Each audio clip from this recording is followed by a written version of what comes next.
you're visiting with us, we invite you to open up to Genesis chapter 37, where we'll begin in just a moment as we continue our study of Genesis.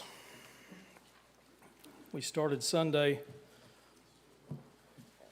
the story of Joseph. It's the generations of Jacob, but Joseph being one of the predominant characters of that section of Genesis. Quick word about the upcoming lessons. Still got 500 years to cover before the end of the year. Most of that is silent, of course, but it's more dramatic to say 500 years. The next lesson, it's like 27 questions. It was intended to span it, and the next lesson spanned 3 class periods. We need to cover it in 2. So it's questions you can probably answer without even cracking a Bible. So it's mostly narrative. It's one of those sections where we'll drive along pretty quickly, covering several chapters, and hopefully get through most of that on Wednesday. And I say that and I'll fail to do so. So I'm trying to put some pressure on myself. If I don't get you to Mount Sinai before I hand off to Brad, he's going to be really upset. So that's our intention as we finish up the quarter. All right, we started Sunday speaking of Joseph, and we got through or into question 2, what background information is given concerning him there in the first few verses. 17 years old, he was called a lad, more of a helper. Brothers were the shepherds charged with the duties, is the indication I get from that language. Brought back a bad report. We talked a little bit about that, what the implications were there. A lot of people will assign less than, not wholesome, but less than good things to say about Joseph in that. Judging from the remainder of his account and the what we see of his character, I see no reason to think otherwise, other than he was being faithful to his father in bringing back that bad report. Favored son of his father in his old age. Of course, Benjamin came after him, but Joseph may be a memory of a happier time with the favored wife, Rachel. And that gets us to where we'll start this morning. Also given a coat of many colors, as most people would refer to it. The Septuagint rendered it that way, and most translations will follow their lead. The NIV would say ornate. The Net Bible speaks of it being a special coat. Kidner describes it, whether a long robe with sleeves, you get the idea of something really big sleeves, not meant for labor. Ceremonial robe with ornaments. It was ostentatious and provocative, are the words he used. The same word is used in 2 Samuel 13, talking about David's daughter Tamar, there where she had a long-sleeved garment. For this manner the virgin daughters of the king dressed themselves in robes. So it was that royal type garments, something not made for regular labor. Whatever it was, it gave the sense to the brothers of him being elevated above them, favored in Jacob's sight, which of course was the case. And then the last bit of background we're given there, he was hated and envied by his brothers, so much so that they could not speak to him on friendly terms, is how the New American Standard translates it. The New King James says they couldn't speak peaceably to him. The Hebrew there, as I understand it, literally means speak of him or speak to him for peace. You know, the Jewish greeting of shalom, peace be to you, that kind of idea there. They couldn't even go that far. But I think Moses' intention here clearly is to communicate the depth of the hatred that they felt for him, the envy that was there, very deep-seated. So that brings us to the account of the dreams. Even though God doesn't speak to Joseph in these dreams directly, what do they indicate about God's involvement in the story?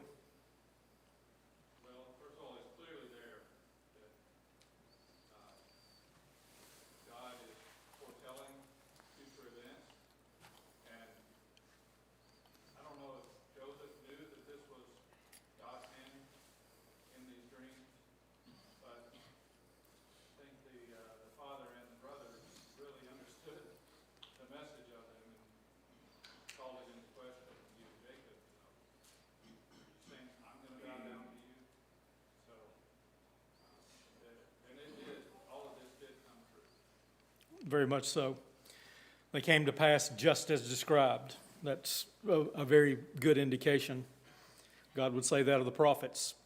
If what they says comes true, then, the word came from me. Kidner says the account of the dreams coming at the outset makes God, not Joseph, the hero of the story. It is not a tale of human success, but of divine sovereignty. Hamilton would say this is the first dream recorded in Genesis in which the voice of God does not speak, thus removing it from the category of theophany. So it's not prophetic per se, like we would think of prophecy, yet God so controlled the dreams that it later was seen to be in conformity with the fact. I like the way one commentary described it. God's providence is seen only in retrospect. And perhaps that's part of the distinction between prophecy and providence. We learn a little bit later what was going on. Doug?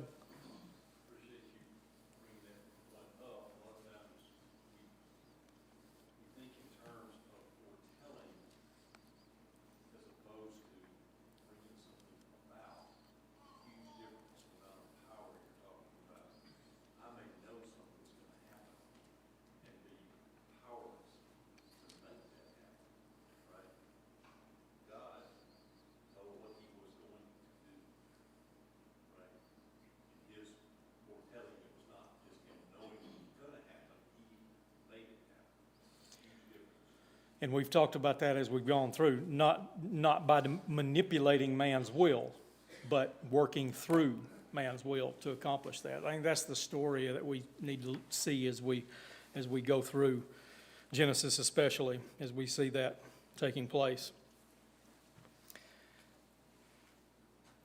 God's hand is evident throughout the story. You think of all the different ways, Joseph's dreams here at 17, speaking of the future dominance he would have over his whole family. We'll see God's blessing in everything Joseph touches, as well as those around him. Others around him are blessed because of Joseph. The men with whom he's incarcerated later in the story, it's not happenstance. It's God working his purpose. The dreams of those men, Pharaoh's dream, the butler in position to tell Pharaoh of Joseph and his ability to interpret dreams. And then, of course, Joseph to his brothers there in chapter 45 once we get there, God meant it for good. It's interesting to note Joseph's dreams here are the first of three pairs of dreams. Part of that synchronicity of Scripture. Three pairs of dreams here. Joseph would later tell Pharaoh the significance of that. In chapter 41 and verse 32, he said, "Now as for the repeating of the dream to Pharaoh twice, it means that the matter is determined by God, and God will quickly bring it about." Fixed by God is how the ESV renders that. Established in the New King James, of course, God was indeed bringing the dream about.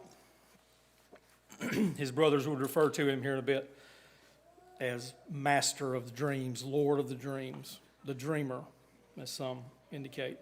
So what were the dreams? The sheaves, bowing down to his sheaves, the sheaves of his brothers, and then, of course, the next dream that he recants to them, the sun, moon, and stars, bringing in father and mother, the remainder of the family. So what was their reaction to the dreams when he told them of them?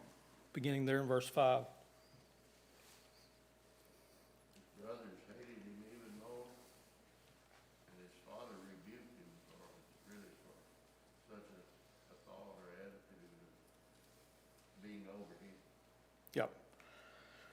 Yeah, the brother's reaction there in verse 8, "Are you really going to reign over us?" That's the New American Standard Translation. As I understand the original language there, do you really think you're going to rule over us, is the idea to be conveyed there. Jacob in verse 10, "What is this dream that you have had? Shall I and your mother," probably Leah, in reference to Leah as the matriarch of the family, I would guess there, "and your brothers actually come to bow down before you?" Excuse me. And then it says Jacob kept the saying in mind. I've always found that comment interesting. It reminds you of Mary, of course, at times during Jesus' childhood, as she would treasure these things up. She thought about the things he was doing. Getting her notes that Jacob certainly had learned more than most to allow for God's hand in the affairs of men. He certainly knew the significance a dream could hold, as well as God possibly choosing a younger over the elder to serve his purposes. So we move on then. The brothers are away at pasturing the flocks at Shechem. Remember, Shechem was where they had wreaked havoc and killed all the men of the city. Perhaps they owned property there they were going back to. Whatever reason, they were at Shechem, and Jacob sends Joseph to check on their brother's welfare as well as that of the flock. The brothers see him coming from a distance, and that's when they refer to him as the dreamer. And they make the plan, of course, to kill him, blame it on a wild animal. And then they make that statement, let's see what happens of his dreams then. It's one of those be careful what you wish for moments, for sure. So who proposed selling him into slavery was the next question. Reuben, of course, is the first one to step up and keep them from killing him on the spot. Maybe some sense of, as the older brother, even though he's not in good graces with his father because of the incident with Bilhah, but keeps them from killing him and throw him in a pit. His plans were, of course, to go back and rescue him later. And they did that. They caught him when he came, stripped him of the coat. Notice the maybe how naive Joseph was wearing the coat, even though he knew of the hatred that they had for him, wearing it in their presence. But they stripped it from him, threw him in a pit, and then sat down to eat a meal, it said. And then saw the Ishmaelite traders, whose idea was it then to sell him instead of kill him? Judah. What profit is it, he said, for us to kill him? Let's not kill him. He is our brother. How magnanimous of him. Let's not shed his blood. Let's just sell him for a slave. Never see him again, as far as they would know. The Midianites, the Ishmaelites that they sold him to, that interchangeable word there, the closeness of the two families, very nomadic tribes, heading down to Egypt. They sold him 20 pieces of silver. And then Reuben returns to an empty pit, and perhaps his chance to get back in the good graces of his father for sure are gone now. He's let his favored son be killed, or he disappears on his watch. So certainly he would have been worried. Then how do the brothers hide their guilt was the next question.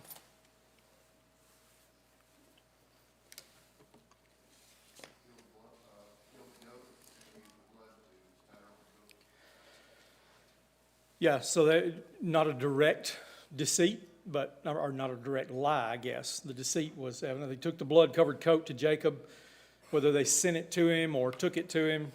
It's confusing in the language there, but Jacob, of course, took it, deduced from that what had happened. He's been killed. Interesting here that another one of those times that wrongs seem to come back on one, wrongs committed seem to come back on one. The garments and the goat, same things that Jacob had used in the deception of Isaac, and the same thing that will come into play in the next account. So interesting there. See those ironies and those seeming coincidences, of course, pointing to God's providence, as we've talked about before. Any comments there before we move into chapter 38?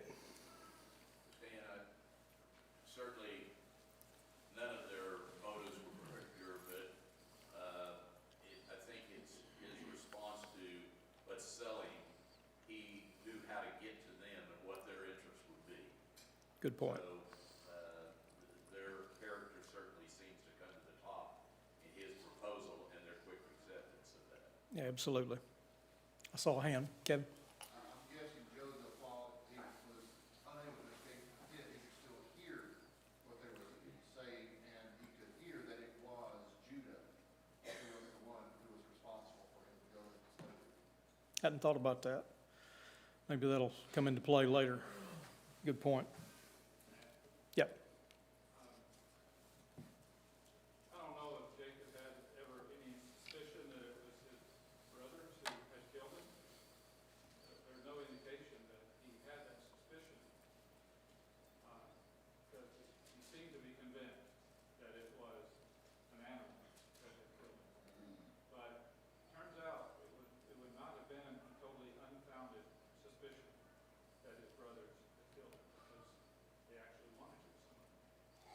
Yeah, that hatred, it's amazing how deep that hatred went, as you can see. If he did have that suspicion, you would think he would question them, and maybe they would have broken. Yep. All right, chapter 38. It's kind of a odd place for this story to occur.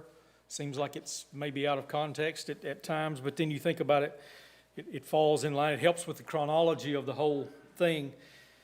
Think about their ages. It would have happened sometime after Joseph was sold into Egypt. At the time he was sold, Judah would have been around 20. He was the fourth son of Leah. Joseph was born in the 7th year of that first term that he served Laban there in Haran. So about 3 years difference in their age. Joseph, of course, 17, puts Judah 20, somewhere around that. It would be 22 years before he saw Joseph again. And in this upcoming story, he has adult children, so it would be necessarily toward the end of that period when this all takes place, sometime toward the end of the period. So why is the story included? It certainly demonstrates the need for the children of Israel. We've talked about it. We talked about it just Wednesday night, the need to remove the children of Israel from the influences around them. We saw in the story of Dinah the possibility that they could be assimilated. Here we see an actual case where it's happening. It has very, very quickly influenced the lives of Judah and his family. So that becomes necessary. So maybe that's one of the reasons it's included, as Moses writes it when he did. The account certainly stands as a great contrast between the morality of, as Leonard said, the other brothers, Judah being one of them, versus Joseph and his morality, as we'll see in a story that occurs just after this. Tells of the events that shaped Judah a little bit into maybe what we'll see a little bit later as he begins to have concern for the family and the affairs of the family, concerned about his father and what the loss of Benjamin would do to him. And then, of course, this is the generations of Jacob, as I mentioned, not Joseph. So the story is part of that generations of Jacob. Kevin? Yes. Yeah, that question's coming in a little bit at the end of the story, that lineage. So the Holy Spirit, of course, focusing that line of Jesus, the Messiah, down a little narrower here and including that for that reason. So Judah separates from his brothers. Probably would have happened pretty soon after they got back. A lot of people surmise that maybe he couldn't deal with his father's grief. We're not given that specifically, but for whatever reason, he separated from his brothers, and we see him take a wife from who or from where?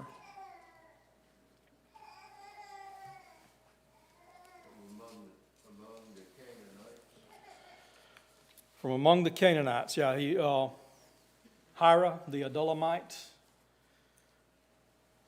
he becomes friends with him. Takes a wife named Shua. First Chronicles calls her Bathshua, so possibly Shua was her father's name. Father's name meaning wealth, her name meaning daughter of wealth. Another possible point to Leonard's point of where the interests lay, perhaps seeking that wealth. Hira. We have 3 mentions of this man Hira in Scripture, and none of them are great. Can we see in that the lesson for the need to choose good companions? Proverbs 13:20 says, "He who walks with wise men will be wise. The companion of fools will suffer harm." Paul in 1 Corinthians 15 says, "Do not be deceived. Bad company corrupts good morals," talking about those who denied Jesus' resurrection. The only three scriptures, or the three mentions we have of Hira in Scripture, his friendship to Judah, through which he met his wife and subsequently lost his sons. His second mention is when he's with Judah, as he's going to shear the sheep and chooses to visit the harlot. And then the third mention is his complicity with the whole matter when he takes payment for that visit.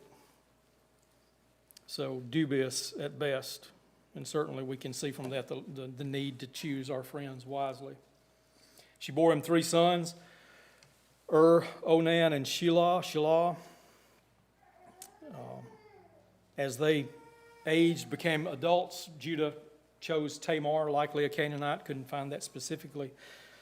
But I think it's inferred to be the wife of his eldest, We're not told what Er's wickedness was, but he was so wicked, God removed him from this earth. Killed him because of that wickedness, obviously influenced by the Canaanites around. Then Onan is expected to provide children. That levirate law, from the word levir, the Latin levir, brother-in-law. Of course, that will be continued even included in the law of Moses, certain aspects of that. But he would have been expected to go into his deceased brother's wife and raise up children in his name. When he refuses to do so, God kills him. Of course, he does so, wasting his seed on the ground is the language used there. Some of the versions, like the New American Standard, just says when he went in, maybe a one-time thing, but the ESV says whenever he went into her. So it seems to be more of a continual practice. He was fully willing to have relations with her, but not fulfill the duty that was required of him, and the reasons those relations would have been expected. So possibly that was his sin. For whatever reason, God was displeased with that, takes his life, and then, of course, Judah makes a promise to Tamar. What was the promise that he made to her?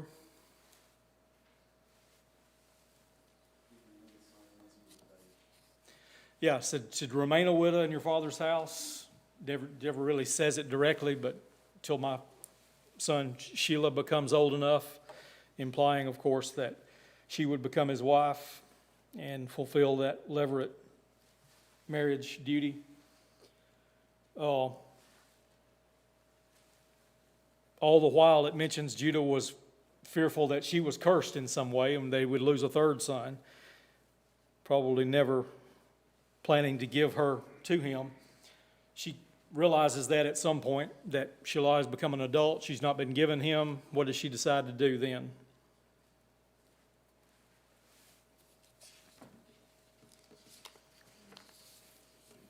Remember, father-in-law fixing to take his journey, and so she dresses in the attire of a harlot, sits by the roadside, and it doesn't specifically say that she enticed him, but it, almost seems that's the case when he went into her. Yeah, I don't know. You wonder what she had seen in Judah's character, number one, that would allow, or that would make her think that would be something he would do. Obviously, she had seen something. He'd become a widow at this point, of course. For whatever reason, she deceived him, played the harlot. He went into her, asked for a pledge of payment. What does he give her?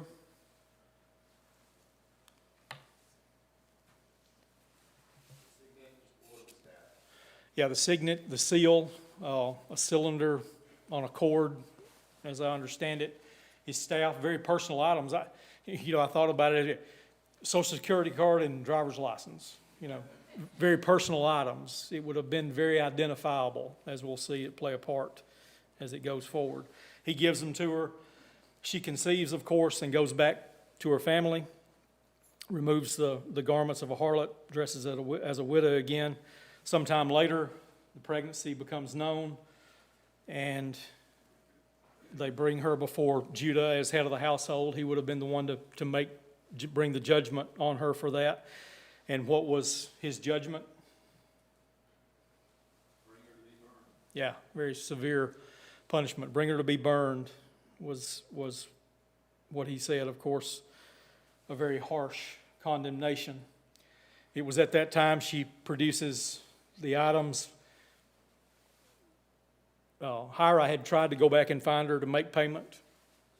Judah is very honest. He was going to pay. Couldn't find her. Judah says, let it alone, let it die, lest we be humiliated. Of course, she then produces those items at this time and confronts Judah with his sin. What is his response to that?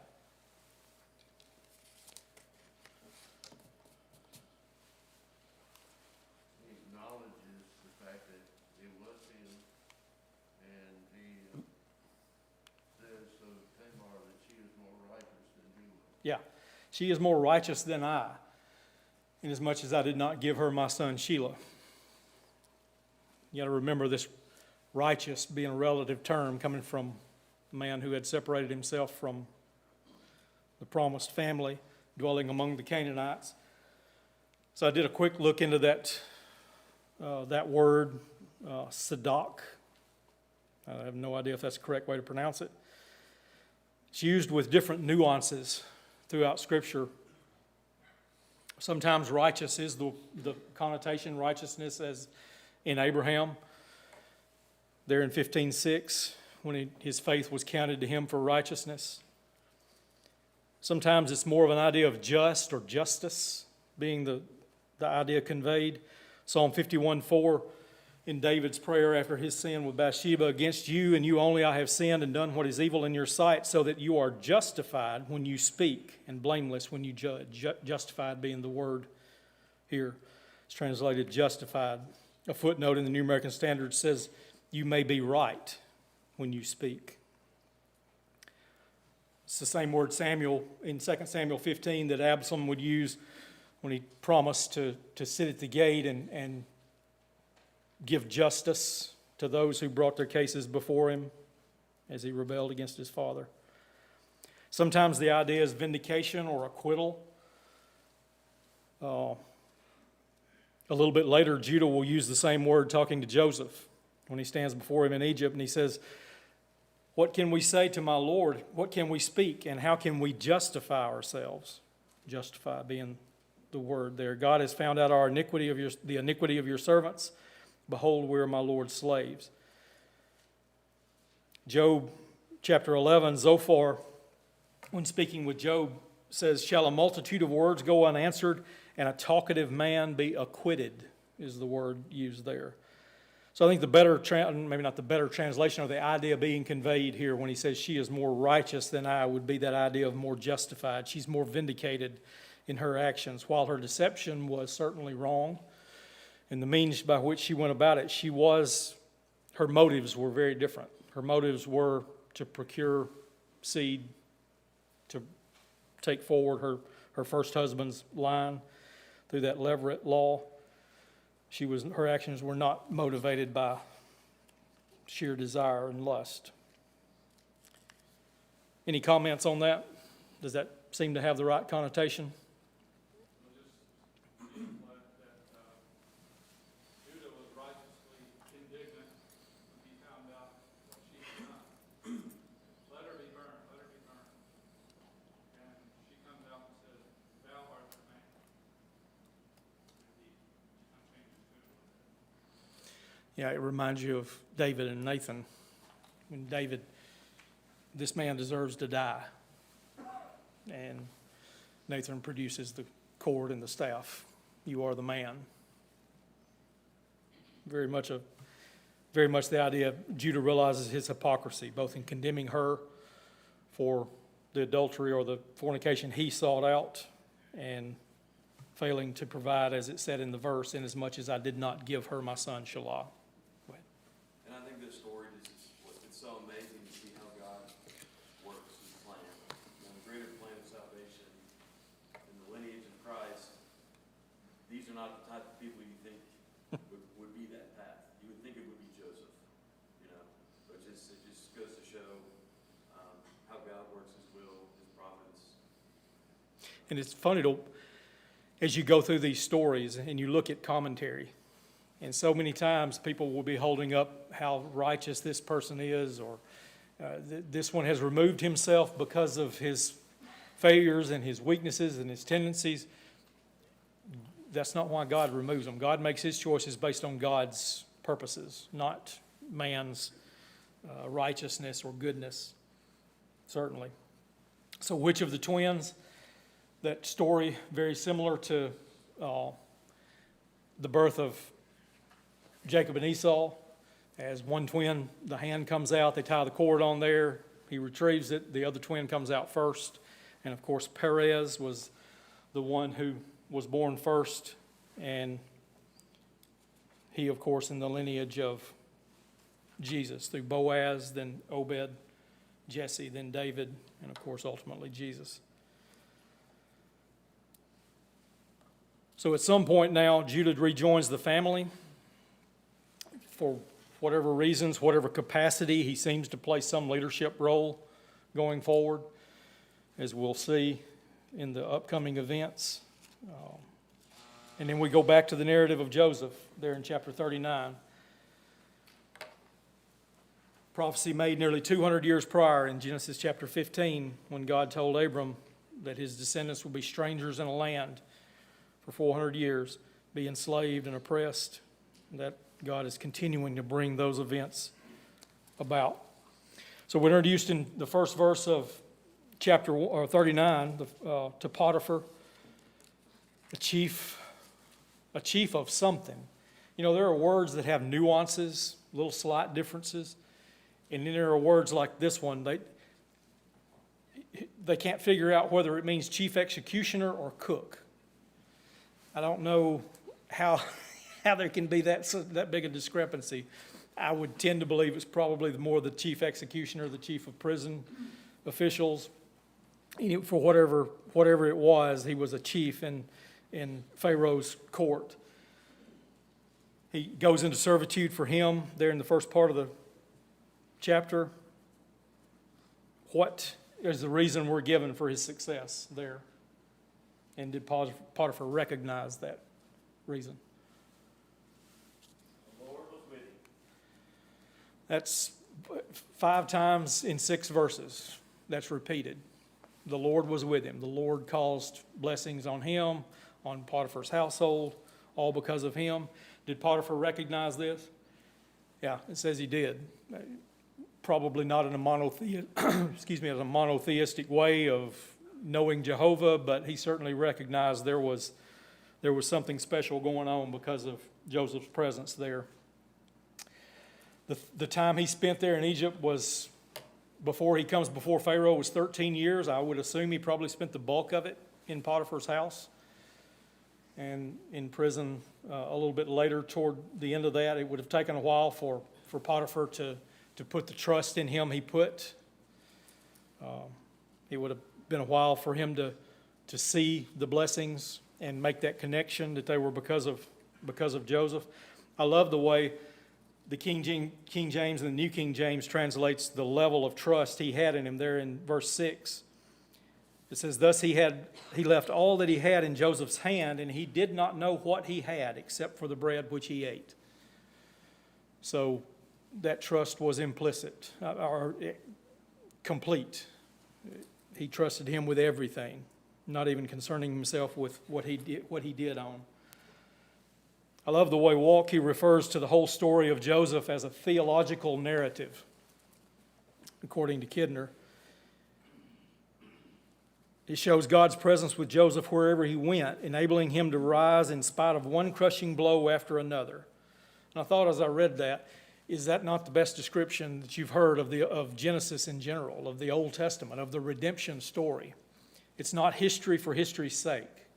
It's not being told as history. It's being told as a plan, God's redemptive plan of man.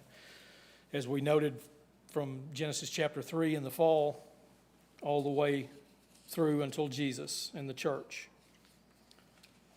Yes?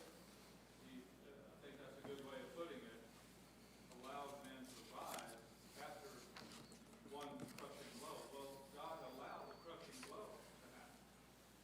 So, you think how easy street Joseph has it here in this man's house, and he's got it made, right?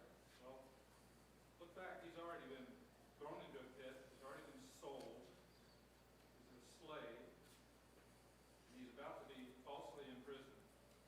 Crushing blow, crushing blow. But through faith, through his own faith, God did allow him to rise. Absolutely. Gives a new meaning to Paul's words in 1 Corinthians chapter 3, when he talks about he and Apollos watering, but God giving the growth. God's hand should be evident through all of it. And we're not told that God ever communicated that fact with Joseph. That's another interesting part of this story to me. Throughout the Genesis, we've seen God communicating directly to the patriarchs and telling them, this is what's happening, this is what I'm going to do. From what we are told, Joseph didn't know that specifically. All right. How is Joseph described as we set up the next story? We'll finish it on Wednesday. Or we'll start it on Wednesday. How about that? All right, we'll finish that out. We will get as far as we possibly can through that next lesson, so be prepared. We'll hit highlights of those chapters. I think it covers 6 or 7 chapters, so we won't cover them as in-depth as we have been. Thank you for your comments and your time.